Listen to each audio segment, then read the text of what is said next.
Ողջույն, շարունակելով կրթություն և արվեստ ուսանողական նախաձեռնության փոդքասթների շարքը, այսօր կխոսենք արևային պանելների աշխատանքի սկզբունքի մասին։ Փոդքասթում ելույթ կունենան Երևանի պետական համալսարանի ֆիզիկայի ինստիտուտի ուսանողուհիներ Սելենա Հակոբյանը և Անգելինա Սահակյանը։ Սելենա, երբևէ մտածել ես ինչպես սկսվեց օգտագործվել արևային էներգիան։ Երբ գիտնականները սկսեցին ուսումնասիրել արևի ճառագայթների էներգետիկ ներուժը, 19-րդ դարի վերջում ցանկություն առաջացավ այդ էներգիան դիտարկել որպես էլեկտրաէներգիայի սկզբնաղբյուր։ Այդ ընթացքում տարբեր բեկումնային պահեր եղան, օրինակ 1950-ից 60-ական թվականներին առաջին անգամ սկսեցին արևային պանելներն օգտագործել արբանյակներում, իսկ 1970-ից 80-ական թվականներին նավթի գնաճի պատճառով արևային պանելների միջոցով ստացված էներգիան դիտարկվեց ավելի կայուն և վերականգնվող էներգիայի տեսակի, բայց 2000-ականներից սկսեցին մեծ թափ առնել արևային պանելների օգտագործումը տարբեր երկրներում ու այդ երկրները սկսեցին ներդրումներ կատարել այդ ոլորտում, նպաստելով արևային պանելների ոլորտի ընդլայնմանը։ Դրան նպաստող գործոններ էին հանդիսանում մատակարարների վստահության հարցը, զարգացող տեխնոլոգիաները, այդ զարգացող տեխնոլոգիաների միջոցով ավելի արդյունավետ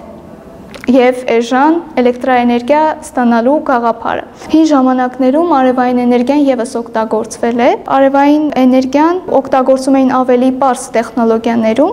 օրինակ հին Հռոմում պարզ տեխնոլոգիաների միջոցով Տիբերիուսի համար ամբողջ տարվա համար աճեցնում էին վարունգներ և կարող ենք նշել, որ նաև Չինաստանում գտնվում է 100 մեգավատ հզորությամբ արևային պանելներ, որոնք ունեն պանդա արջի տեսք։ Սա հատկանշական է նրանով, որ այն ոչ միայն կարևոր էներգետիկ նշանակություն ունի Չինաստանի համար, այլ նաև պանդաները այնտեղ համարվում են վերացող տեսակներ և ավելի շատ խորհրդանշում է պանդաներին։ Այստեղ հետաքրքիրը այն է, որ կոտրվում է կարծրատիպը այն մասին, որ արևային պանելներն ունեն նույն ձևերը և նույն չափսերը, որ իրականում այդքան էլ այդպես չէ։ Ներկա պահին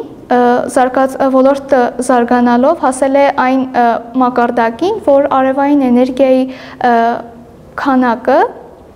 ամբողջ աշխարհում արտադրվող էներգիայի քանակի համեմատ կազմում է 7%։ Ես լսել եմ, որ արևային էներգիան օգտագործվում է նաև ջրերի աղիությունը նվազեցնելու համար։ Այո, ճիշտ ես լսել։ Իրականում արևային էներգիայի տեխնոլոգիաներն օգտագործվում են ջրի աղիության նվազման համար։ Կան հատուկ հիդրավլիկ քաշող սարքեր, որոնք օգտագործում են արևային էներգիան և այդպիսով հնարավոր է դառնում նվազեցնել ջրի աղիությունը։ Սա հատկապես կարևոր է այն շրջանների համար, որտեղ կա խմելու ջրի խնդիր։ Իդեպ մեկ այլ հետաքրքիր փաստ ևս ներկայացնեմ, կատարվել են հաշվարկներ, որոնք ցույց են տվել, որ եթե աշխարհի ամենամեծ անապատի Սահարայի վրա տեղադրվեն արևային պանելներ, այդ դեպքում հնարավոր կլինի ստանալ շուրջ 10,000 անգամ ավելի էներգիա, քան հիմա ամբողջ աշխարհում օգտագործվում է ամբողջ տարվա ընթացքում։ Փաստորեն Սահարա անապատը ունի նման մեծ պոտենցիալ, սակայն այդ պոտենցիալի ամբողջական օգտագործման համար կան խանգարող տեխնիկական և քաղաքական գործոններ։ Օրինակ նավագնացության կամ տրանսպորտի համակարգի խնդիրները, էներգիայի պահպանման և պահուստավորման խնդիրները, ինչպես նաև անհրաժեշտ է այդտեղ որոշակի քանակությամբ ջուր, որպեսզի պարբերաբար այդ համակարգը մաքրվի և արդյունավետությունը չնվազի։ Կարող ես ներկայացնել արևային պանելների աշխատանքի սկզբունքը։ Արևային պանելներն աշխատում են ֆոտոէլեկտրական երևույթի հիման վրա, այն բնութագրվում է նրանով, որ արեգակից ստացած էներգիան փոխակերպվում է էլեկտրական էներգիայի։ Առաջին անգամ այդ երևույթը հայտնաբերել է ֆրանսիացի ֆիզիկոս Բեկերելը 1839 թվականին, սակայն այն կիրառության մեջ է մտել միայն 20-րդ դարում 1954 թվականին, երբ ստեղծվել է առաջին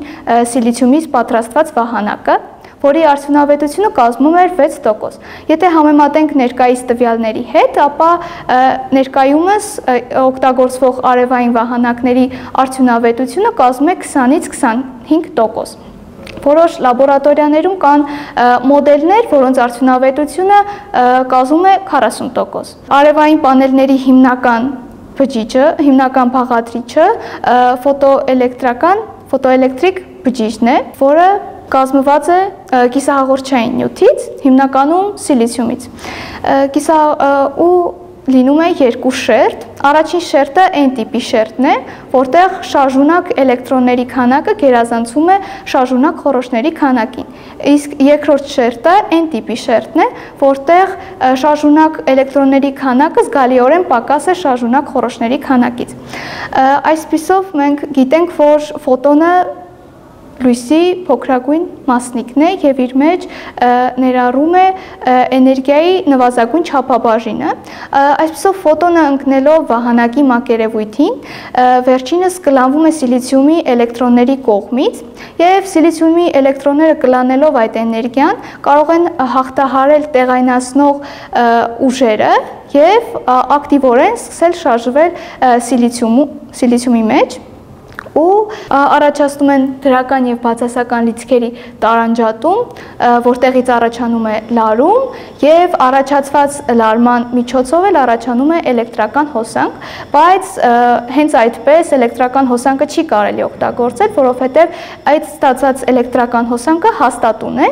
իսկ կենցաղային սարքերում օգտագործվում է փոփոխական էլեկտրական հոսանք, այդ իսկ պատճառով հատուկ սարքերի միջոցով հաստատուն էլեկտրական հոսանքը փոխում են, վեր են ածում փոփոխական էլեկտրական հոսանքի։ Իսկ ինչ կարող ես ասել այդ արևային պանելների աշխատանքի արդյունավետության մասին։ Դե պարզ է, որ արևային պանելների արտադրած էներգիայի քանակությունը կախված է իր արդյունավետությունից։ Իսկ արդյունավետությունը պայմանավորված է նրանով, թե ընկնող ֆոտոնների էներգիայի որ մասն է փոխակերպվում էլեկտրական էներգիայի։ Դա պայմանավորված է մի քանի գործոններով։ Օրինակ, ինչքան ուժեղ է լույսը, այդքան ավելի շատ էներգիա է կուտակվում։ Դրա համար արևոտ երկրներում, ինչպիսին է Սաուդյան Արաբիան կամ Ավստրալիան, արդյունավետությունը շատ ավելի մեծ է արևային վահանակների, քան այն երկրներում, որտեղ անպամած օրերը գերակշռում են։ Իհարկե, այստեղ նույնիսկ օրվա ժամերը նշանակություն ունեն։ Օրինակ, կեսօրին, երբ ճառագայթները պանելների վրա ընկնում են գրեթե ուղղահայաց անկյան տակ, ավելի մեծ է արդյունավետությունը, քան առավոտյան եւ երեկոյան, երբ այն հասնում է գրեթե նվազագույնի։ Այստեղ կարևոր են նաև կլիմայական պայմանները, ճիշտ է ասում ենք, որ այդ պանելների աշխատանքը կախված է լույսից, ոչ թե ջերմությունից, բայց օդի եւ պանելների ջերմությունը, եթե բավականին բարձր է, ազդում է արտադրողականության վրա։ Կան ստանդարտ մի ջերմաստիճան 25 աստիճան Ցելսիուսը, որի դեպքում համարում է, որ նորմալ վիճակում է գտնվում, բայց դրանից բարձր ջերմաստիճանի դեպքում արդեն սիլիցիումային բջիջների ելքային լարումը սկսում է նվազել եւ արտադրողականությունը ընկնում է։ Դրա համար արտադրողները նոր մեթոդներ են աշխատում մշակել, օրինակ հովացման համակարգեր կամ ավելի ջերմամեկուսացնող հատկություններով լավ օժտված նյութեր են օգտագործում պանելների պատրաստման համար։ Օրինակ, սա է պատճառը, որ շատ պանելային ֆերմաներ կառուցվում են գետերի վրա, քանի որ գետը ապահովում է բնական հովացման համակարգ այդ պանելների համար եւ շատ ավելի արդյունավետ է լինում այդպես, քան առանց հովացման համակարգի։ Պանելների աշխատանքի համար ստվերներն են բավականին կարևոր։ Ծառերի, շենքերի կամ այլ շինությունների ստվերները ազդում են դրանց արտադրողականության վրա եւ լրացուցիչ աշխատանք է այստեղ առաջ գալիս, ավելի արդյունավետ դարձնել դրանց աշխատանքը եւ այնպես անել, որ ստվերները հնարավորինս քիչ ազդեն աշխատանքի վրա։ Նույն սկզբունքով նաև անհրաժեշտ է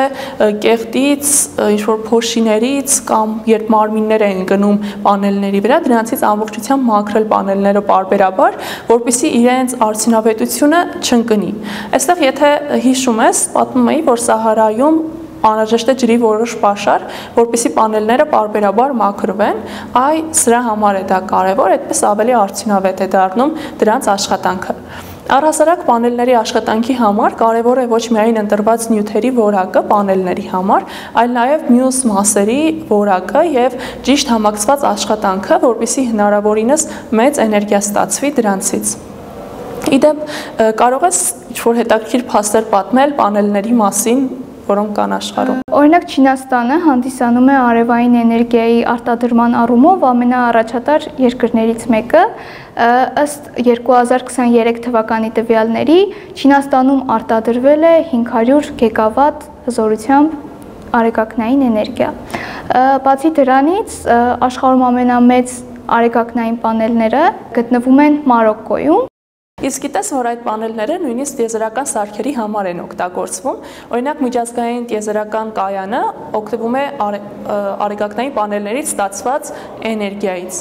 Կամ նույնիսկ գիտությունն այնքան է զարգացել, որ 2016 թվականին Solar